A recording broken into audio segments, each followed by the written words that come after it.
Hello, hello, hello. Welcome, welcome, welcome. Come in, come in, come in. This is Tamika's Den. I am Tamika. Get on in here, y'all. Get on in here. Kick off your shoes and relax your feet. You are now in the den. So, guys, this is my review recap for The Oval Child. Sorry, not sorry. Season 5, Episode 8. Baby, Hunter was out here being a whole daggone menace, okay? Terrorizing everybody.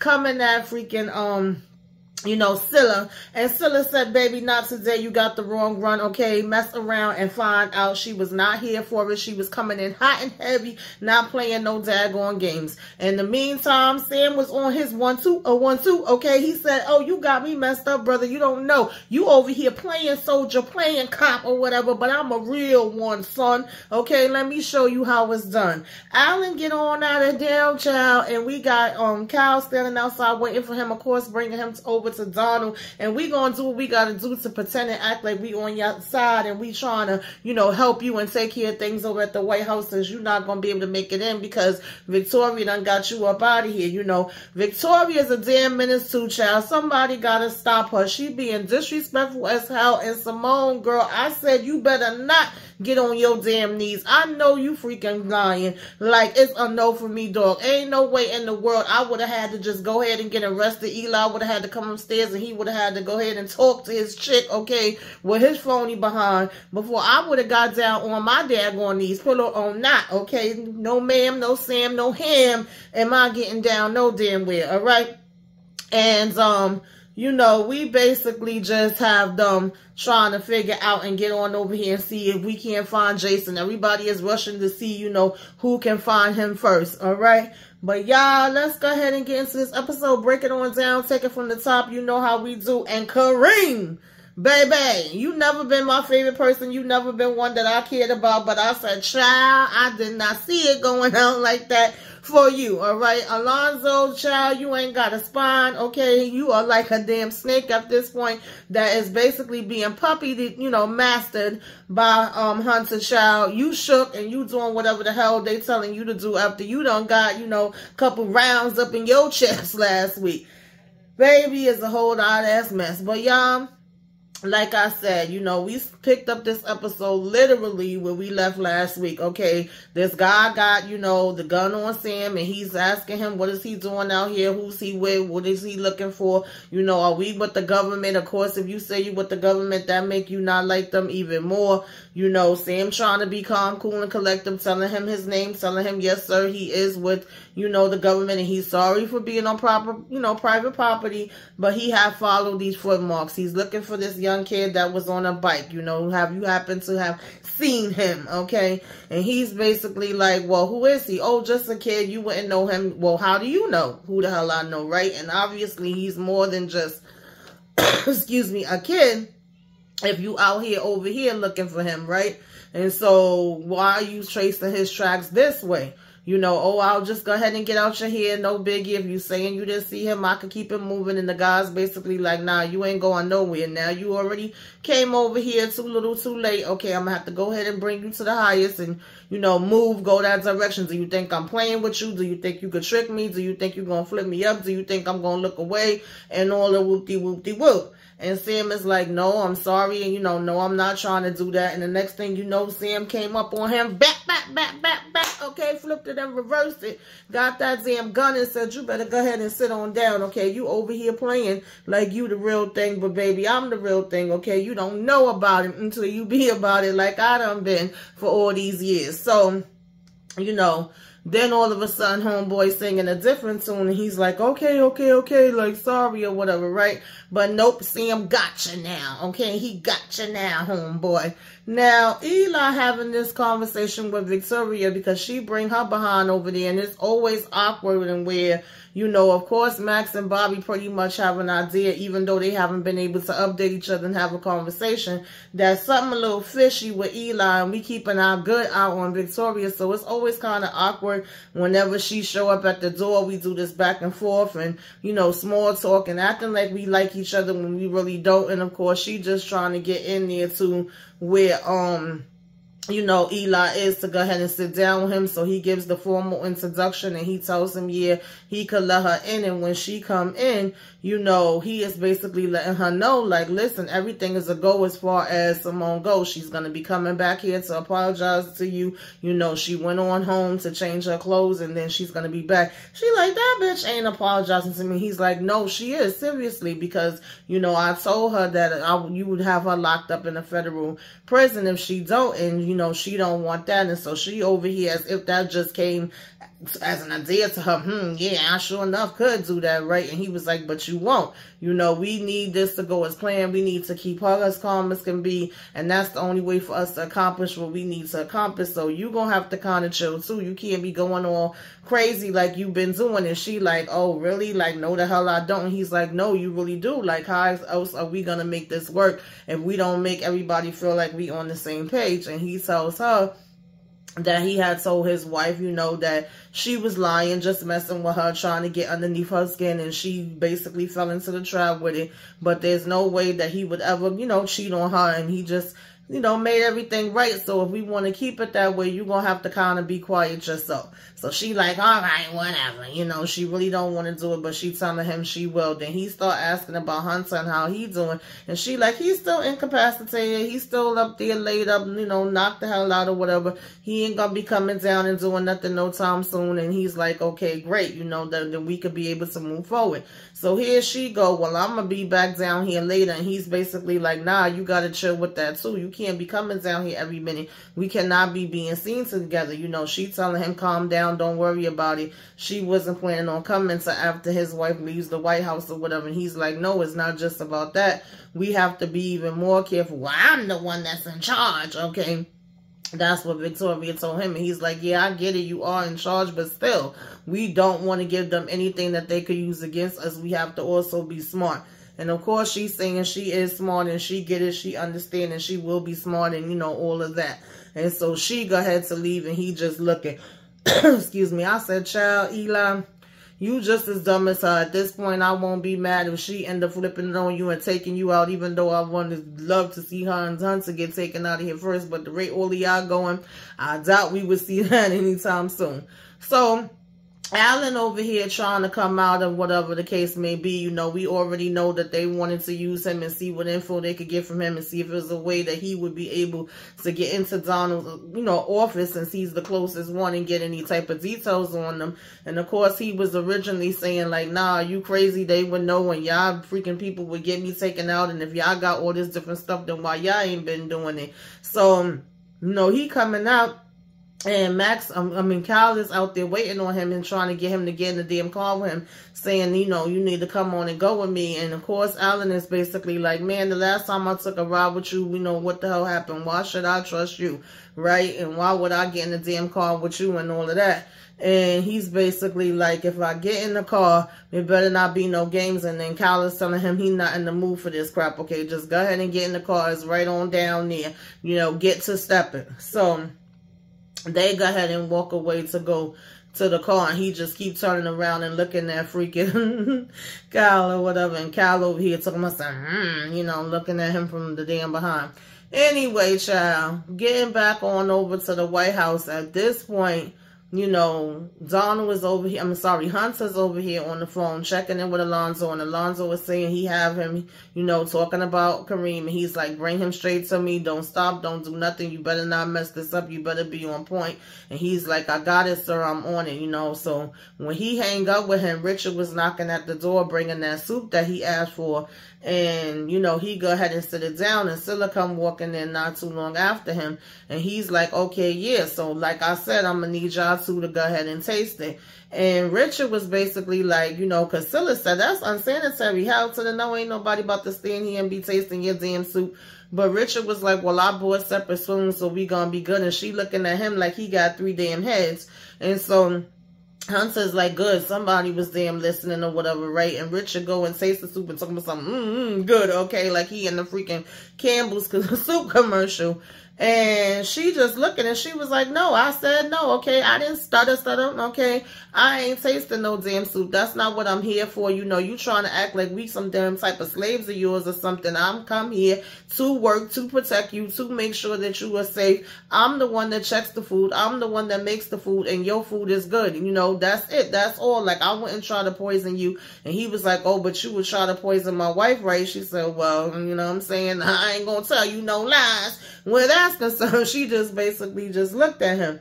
And so, you know, he keeps going talking about some, well, you know what else would be good? You know, your big old butt and your beautiful black self or whatever. And she was like, you know, now you getting real disrespectful. You getting real out of hand. You got a whole lot of damn nerve on you or whatever the case may be. Like, you don't get to talk to me like that. That is so freaking unprofessional. You supposed to be the president of the United States. If you don't need nothing else, then I'm going to go ahead and back in the kitchen. So he talking about some, you ain't going to have sex with me. She was like, hell no. He was like, why not? He said, that would be a perfect, you know, fit. I would think you would want to, especially since your husband being my wife. She said, no, I'm not interested. He over here telling her that she don't know what she missed out on, and she's still telling him that's inappropriate, Mr.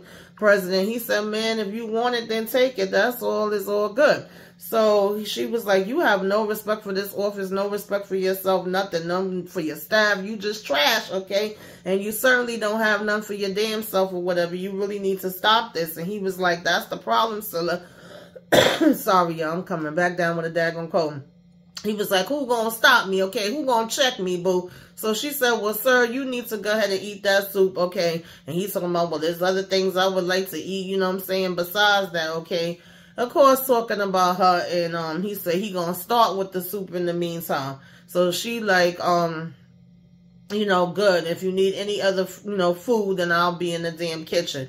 So instead of Richard just turning and leaving right then and there with Priscilla, he's still standing there and talking about, sir, is there anything else I need from you? And, you know, Hunter over here talking about some, oh, she's feisty. I never noticed it before. You know, this is really turning him on now. I don't understand how I missed that. And he was like, you know what I wish, you know what I'm saying? I wish my kidneys wasn't all messed up, because, baby, I would be on that. I would really run after her and go have fun and whatever. So Richard talking about some, my goodness, you know, is that all, sir? And he's like, you know, these women or whatever. So Richard was like, well, I don't know nothing about that, because I'm a happily married man. He said, it ain't no such thing as a happily married man, Richard, okay? You bull crapping me then. So Richard talking about, well, anyway, sir, if you need anything else, just let me know. And he talking about that I excuse you. Child, Scylla bust back in that room and was like, Richard, you are needed in the kitchen, okay? Why are you still standing here? You need to go. So he said, I didn't dismiss Richard. He said, well, she said, well, sir, we have a situation in the kitchen, and, you know,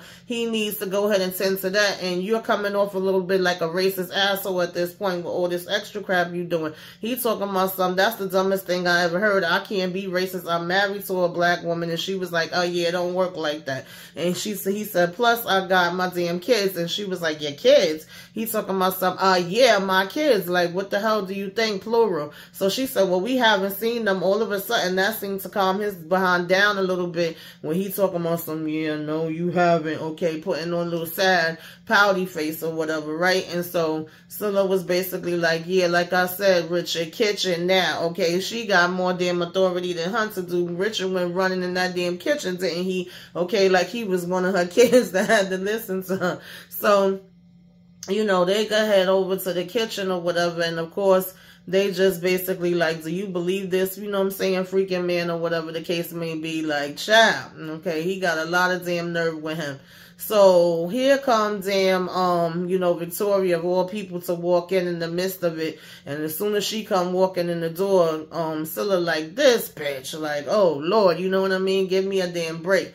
And he, of course, is just like, ma'am, is there anything that we can help you with? And she telling them about how the second lady supposed to come later and go ahead and bring some tea up when she does or whatever. And she's like, is there anything else, you know what I'm saying, that you want to say? But Scylla don't say nothing. And he was, you know, when she walks out, he's like, Scylla, be quiet. She was like, I ain't got a damn thing to say, all right?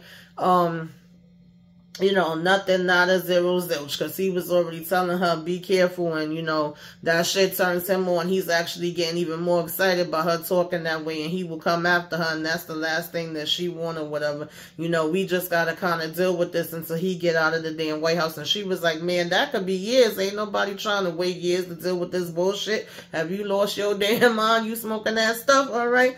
And so, child, that was a mess, right? Now, we move on from there, whatever the case may be, and we see Donald over at the house, and, you know, Alan comes walking in, and he asking Alan where he been, you know, tell him everything, and he was like, I heard you had a long night. And Alan is basically like, yeah, sir, I done got caught up with the damn, you know, cops. And he's like, yeah, well, start from the beginning. But he pretty much knew the gist of it, because he was basically like, you know, you went to the pharmacy to go ahead and get these damn drugs, and the drugs was, you know, laced with fentanyl or whatever, and it almost took the damn president out. So obviously he know that the president's still living, but he tries to act shocked as far as finding out about the fentanyl. And he's like, well, I went to the same person that I always go to, that I was getting it for you before, and I was in the midst of going and taking it back, and then the cops showed up. And he's like, well, more than the cops ended up being there, right? And he's like, yeah, it was. And so he was like, and what did they want? They just wanted to trace back the drugs and find out where they came from. They wanted to know, you know, where this fentanyl was coming in at or whatever. And he was like, you sure that's all? Of course, he was basically trying to get down to the bottom of whether this is some bigger scheme where they looking into, you know, them at the White House, which they are. But of course, Alan ain't trying to say that part, and he says that he doesn't know what the agents' names was. They never said their names. They just said that they was the FBI. And of course, the whole time he talking, he steadily looking back at them, you know, Cal, checking to see where he at and what he doing. And then he was like, you know, well, what I'm going to need you to do is, I can't go back to the White House or whatever, so I'm going to need you to be in there watching my records, my files, and all of that, which gives him a better way for him to be able to help the FBI, right? And, you know, you better be on top of it. You better make sure everything's on point and be my eyes and ears and all of that. And Alan is saying, yes, he can depend on him for that, right? And he tells Kyle to make sure he get back to his place and get changed and everything, and then get to the office. And I was so nervous that he was going to want to come in the house with him and then see Dell, and that might turn into another thing, but it didn't, at least not so far. So now, back at the damn White House, Simone come with her all white on. I said, come on. It was funny how she had on the white, and then, you know, Victoria got on the black. I see what y'all did there. So, you know, child, I forgot his name for a minute. Bobby was like, should I go upstairs with you or not? You know, you want me to stay here, ma'am? Originally, she was singing like, yeah, just stay down here. But then she said, you know what? I don't trust myself. I can see myself possibly flipping this bitch back over the balcony again. You know, it's going to take everything for me not to go off on her. So, yeah, maybe you better go up with me. And he was like, yeah, ma'am, I think I should go up with you. Like, I got your back. So when we gotta get upstairs, child, Victoria must have about 50 daggone Secret Services standing all around her. You know, Simone asking, is all of this necessary? Is all these people supposed to be here for her? And Victoria talking about some, no, I got them here because I don't know what I might do to you. And she telling them to check her fake ass purse that she got, you know, before they go ahead and get up out of there so that they could talk and make sure she ain't got no weapons in there. And he says how, you know, because she was asking if she was searched before she even came up. And he was like, yeah, they searched as soon as she entered the building. You know, he double checks on the purse or whatever. And he's like, she's good. There's nothing in there. So she was telling all the other Secret Service to leave. And then she tried to tell Bobby that he could leave too. And Bobby was just still standing there and asked Simone, like, you know, ma'am, do you want me to leave? So she said, hold up, wait a minute. Like, in other words, you was going to sit here and ignore me telling you that you needed to leave or whatever, but you asking her. She said, what's going on here? Oh, are y'all two, you know, bumping? And it's like, no, ma'am, we not. And so Simone does tell Bobby it's okay for him to leave. And he basically was like, all right, I'm going to be waiting at the bottom of the stairs. So, you know, Victoria over here talking about some, yes, okay, why are you here? Why are you sitting in my face? Like, girl, what do you want? And she's like, oh, well, I wanted to apologize to you. You know, apparently I got the whole situation wrong. Eli put me up to speed with everything. He let me know that what I was assuming was incorrect and that you guys never had nothing and you didn't do anything with him or whatever the case may be. And that, you know, he's all in with me. And so, you know, I just want to sincerely apologize. And it's like, do you really want to apologize, or are you just trying to stop from getting locked up? Like, is this really sincere? And she's like, yes, it is. I'm trying to come to you and I'm trying to be real. Like, come on now, Victoria, cut it out, you know. And so she's basically like, you know, I'm still listening. That really don't sound like enough to me. I want to really hear you, you know, get into the apology of it all. That's really sounding like some fake ass bullshit to me. I'm not buying it, okay? Basically, that's what it was getting down. You know, every minute. For what? What are you exactly apologizing for? You know, oh, for accusing you. I was wrong. Accusing me of what? Is like she want to drain it out. And, of course, just still antagonize her, even though Eli clearly told her not to do that, right? And so she gonna turn around and be like, well, if you really sorry like that, then go ahead and get down on your knees and apologize, honey. That's when I really, you know, might have the inkling to believe you just a little something, something. And I'm here screaming at the TV like, Simone, girl, you better not get down on your knees. You better not apologize for not one daggone thing. You better not do it. You better not do it. You better not do it. And Simone at first was laughing like, girl, you got a whole bunch of jokes. You super funny. Like, hell to the no, girl. Like, Victoria, you doing too much. Come on. I'm really trying to come with the grown and sexy and keep it real with you or whatever the case may be, you know, because she was even saying like, well, you should apologize for that fake dress you got on too, how horrible it is. And Simone was like, oh, so that means you must really like it a lot and wish that you had it on or whatever the case may be. That's all it means, right? You know, she over here saying how unfortunate it is that she wearing fake stuff. And even when she was calling out her name and saying all this different stuff, Simone was still keeping it classy and was saying, I just want us to be able to move forward and, you know, build on, do what we got to do for the country and all that good stuff. Child, when she starts saying get on her knees and freaking Simone actually took the pillow. And meanwhile, Victoria talking about don't you dare throw my designer pillow on the floor. She put that pillow down and got down on her damn knees anyway and apologized. I said, child, Simone, you better than me, because that's where I would have drawn the line. That's where I would have had to call up Eli and say, look, I came to apologize, but getting on my knees, no, I won't do it, honey. Why don't you get on yours, okay?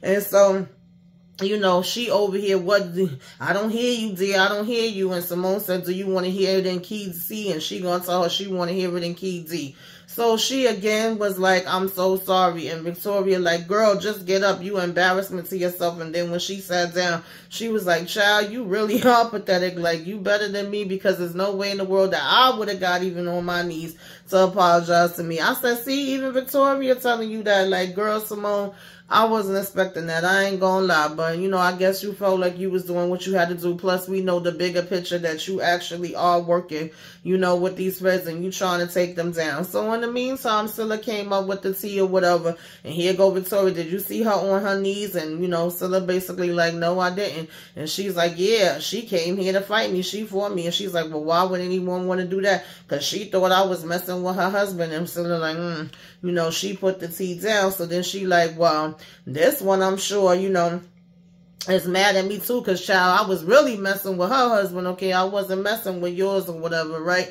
And then, you know, when Scylla walked away, she was like, yeah, I'm sure she want to fight me too. So I'm sure that's probably going to give Simone the idea to probably go and have a conversation with Scylla, because at the end of the day, remember, we still trying to figure out who else we could possibly get to help us or that can give us information that's in the White House. Everybody else haven't really been, you know, wanting to talk. Now, mind you, Victoria again comes out her face like, oh, yeah, girl, because I was bumping your husband. Then it's like, hee. Nah, see, you let me get under your skin too much. You're way too sensitive. I'm just joking with you, because, you know, again, she had to tell her to stop. And I'm like, Eli should have been up there for that meeting, too, with his trash behind, child. Oh, I'm so sick of them. Meanwhile, you know, Alan finally does basically make it back, you know, to the apartment with Dell. I was shocked that Kyle didn't go in with him, and I was happy he didn't. So they were able to speak, like, for a couple minutes where he could put him up to the game plan and let him know that he, you know, he's out and he's okay and all of that. And, you know, basically just trying to hurry up as fast as he can and tell him that he got to get to the White House now. And so Dell is basically like, well, what do you want me to do? And he's saying, just stay put. And he's like, okay. He was like, you know, guard this shit with your life as far as the things that he told him to get for him. And so, you know, Dell is basically like, yeah, I am, but, you know, what can you possibly tell me? And then, you know, Alan is asking him, can he trust him? And he's saying, yes, of course you can. He was like, well, you can't tell a soul what I'm about to say. And Dell is basically like, I won't. He was like, look, the two people that was talking about, you know, is basically the FBI and, you know, giving him the, whole layout. So he tried, and then Dell was like, don't tell me, don't tell me, don't tell me. At this point, there's a drug dealer trying to kill me. Sharon's in jail. There's too much going on. And he telling him, calm the hell down, okay? And he was like, you know, I have to go home. And he keeps telling him, breathe, breathe, breathe. It's okay. It's going to be okay. And then he was like, I don't even know what's going to happen or whatever. So he had to kind of be like, shush, because of course Cal is there now saying hurry up, and he can't let him know what the hell is going on or whatever, right? And he's like telling him that he's gonna be right out. So he's trying to hurry up and get back out to Cal, you know, and so that he don't get to see Dell. And he's telling Dell, like, I need you to be quiet. I gotta go ahead and leave and go to the White House with him, you know. And he was like, I'm doing this so that I could stay alive. These bastards basically killed Ellie, you know, and I got to play along until I can figure out a bottom line and what my next step is going to be. So, you know, hold it down. Okay, I'll be back. I said, Lord, child, I hope y'all be okay. Now, finally, Kareem get brought in here to Hunter, or whatever the case may be, you know. Alonzo was there with him, and he's like, bring him in. Now, Kareem come in, and he's like, yes, sir. You know, when Hunter talking to him, and he's like, all of a sudden, I'm sir. He's like, well, that's what everybody else call you around here. So, yeah, so he over here like, yeah, okay, you gave the damn, you know, drugs or whatever the case may be. Where did you get them from? And he's like, my cousin. So I said, damn, Kareem, it only took you 2 seconds to snitch. But I didn't realize that, of course, Kareem really didn't know everything that happened, because he'd been in the hospital with his head bandaged up from when Sharon knocked him in it. So when he's mentioned the fentanyl, he like, wait, what? No. So at this point, yeah, he done said it was his cousin, but he don't want to say exactly where his cousin is or who exactly his cousin is. He's like, yeah, no, I'm not going to be able to do that. Like, I can't tell you that part once he found out about the whole fentanyl business. And he kept trying to be like, well, maybe this, maybe that, and Hunter was like, maybe what? Like, are you trying to say it's my fault because I'm the one that took it? And he's like, no, I'm not saying that. And he's like, well, what are you saying? And he was like, you're going to tell me, you know, who the hell your cousin is or whatever. And he's like, no, I can't do that. You know, Alonzo over here bopping him in the back of his head and all of that the whole time he's talking. So he's like, Alonzo, tell him what I did to you this morning. And of course, Alonzo was like, oh, he shot me. You know, shot me where? Shot me how many times? Oh, it was here, and it was 5 times. And, you know, oh, you would have been dead. No, the only reason why I'm not dead is because I have on a vest. And he's like, well, dude, you know, Kareem have on a vest, and he over here punching him in his damn chest or whatever the case may be. And it's like, no, don't feel nothing. He sure don't or whatever, right? And so he starts telling Alonzo to take out his weapon. And of course, at first, Alonzo's like, sir, sir, sir. But you know Alonzo gonna do it. He ain't nobody shocked. He's scared. He gonna follow these damn directions. So he take it out, and he have the hammer to Kareem's head. And he was like, you know, I'm gonna ask you one more time. And Kareem was still standing on business, okay, as the young folks has been saying, child. He said, no, he was not about to tell, like, you're gonna have to go ahead and do what you're gonna have to do. I'm not gonna tell you anything about, you know, where my cousin is at or who he is or whatever. And Hunter basically said, baby, if I have to go through your whole damn ancestry, okay, get your damn DNA test and track every family member down that shares the same blood with you to wipe all of them out, I will do that. So you better off just telling me the one that it really is. And he's like, you know, he got some balls. I never thought he would have, you know, some balls like this. I'm actually impressed. You know, they done grown, they done dropped since I seen you that first time in the van, okay? I'm actually starting to have a little respect for that. But I ain't got no problem with being like Pop Goes the Weasel, all right? So he telling Alonzo to take the damn shot once he ain't answering, and Alonzo shoots. And I'm like, listen, I wasn't expecting Kareem to go out like that. I'm like, wait, did Alonzo just fire a warning shot, or did he actually just take freaking Kareem out? Like, what do y'all think? Put it in the damn comments, y'all, because, you know, Alonzo gonna do what they tell him to do. So I feel like he really did do it, but because he probably felt like if he didn't, it would be him, you know, him or him, and he gonna choose himself at the end of the day. And we know how crazy and deranged Hunter is, but it's like, how are you just up here president of the United States firing shots every damn minute? Now, this is the second time shots have went off in the daggone White House within a day, and we know it took them almost 15 damn minutes for the Secret Service to run up there the first time that the shots was fired. So that was pretty much the episode, y'all. What did y'all think about this episode, child? Go ahead and put it in the comments. Let me know, okay, what you liked, what you didn't like, what you rated, all that good stuff. Anything that I did not discuss, I forgot or left out, put that in the comments. We will talk about that down there too. Give me a wave. Let me know you came by. Put some flames up in the sky. Okay, like, comment, share, subscribe if you are so inclined. Subscribe-a-thon is in full effect. Okay, I'm doing the subscribe-a-thon. I've joined the subscribe-a-thon of the TVC, brought to you by Brillo the Big Review. Honey, we will be having the sisters. Then we will be having Raising Canaan. Then we will be having Life After Lockup. Then we will have Trivia Night. I already talked about Kingdom Business earlier tonight. We did Raising Canaan, you know, episode 1 live discussion yesterday. I did Self-Care Saturday and what you should be watching on Saturday. And we did rap-ish on, you know, Sunday. So y'all got a lot to get into, okay? Like the videos, share the videos, tell a friend to tell a friend to tell a friend. Okay, if you are not already subscribed, please do. Till next time, y'all. See ya.